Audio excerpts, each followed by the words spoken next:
spreading of WTI, and there's a lot of things that can threaten your face, so you gotta protect it. And Medical Nation has made a simple but very effective face shield.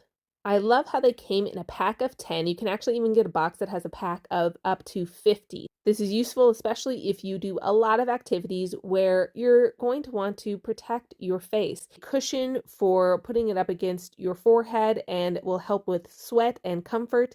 Make sure you remove the back film and the front film. The front film is to the exact size of the mask, so be sure you just pull it off, and once you tear it off, you're going to be able to put it on and see so clearly. I do a lot of landscaping, and even though the weed whacking is down low, you'd be surprised how many things ricochet up towards my face.